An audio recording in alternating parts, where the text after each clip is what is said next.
दोस्तों, आपने भारत में या फिर किसी और जगह या चौराहों पर महान और वीर योद्धाओं की मूर्तियां देखी होंगी और ऐसी भी मूर्तियां देखी होंगी जो घोड़े पर बैठकर बनाई गई है। लेकिन आपने इन मूर्तियों पर ज्यादा ध्यान नहीं दिया होगा। आमतौर पर आपने देखा होगा कि योद्धा घोड़े पर बैठा होता है और उनके हाथ में उनका हथियार होता है।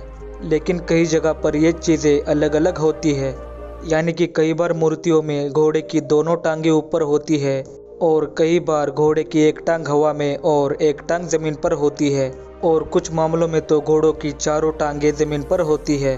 तो दोस्तों, अब आपके मन में एक सवाल आया होगा कि घोड़ों की ये अलग अलग टांगों का क्या मतलब होता है और कुछ घोड़ों की टांगें जमीन पर तो कुछ घोड़ों की हवा में क्यों दिखाई जाती है। तो चलिए जानते हैं कि आखिर इसका क्या मतलब है। दोस्तों, दरअसल हर योद्धा की मूर्ति उसके वीरगति को प्राप्त होने के तरीके को बताती है और आप मूर्ति को देखकर ही बता सकते हैं कि इस योद्धा की जान किस तरह से गई थी।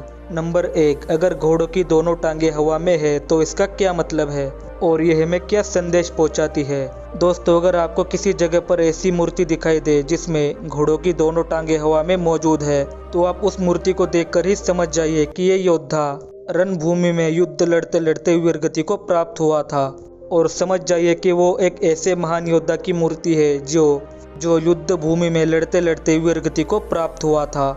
और उदाहरण के तौर पर बात करें तो आपने अक्सर झांसी की रानी लक्ष्मीबाई की मूर्ति देखी होगी और इस मूर्ति में आपको अक्सर दिखाई देगा कि रानी लक्ष्मीबाई ऐसे घोड़े पर बैठी है जिसकी दोनों टांगें हवा में मौजूद है।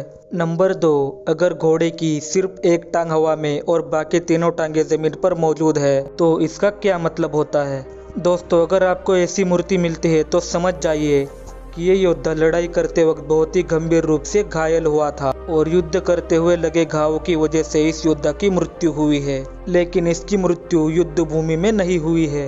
उदाहरण के तौर पर जब हम छत्रपति शिवाजी महाराज जी की मूर्ति को देखेंगे तो आपको उनके घोड़े का एक पैर हवा में और एक पैर जमीन पर दिखाई देगा। तो इस बात से आप समझ सकते हैं कि उनकी मृत्यु रणभूमि में लगे घावों की वजह से हुई थी।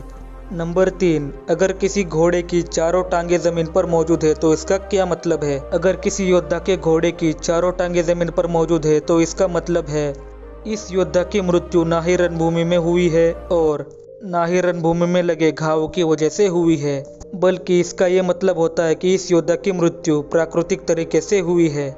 मतलब कि योद्धा ने सफलतम जीवन जिया और साधारण मृत्यु प्राप्त की।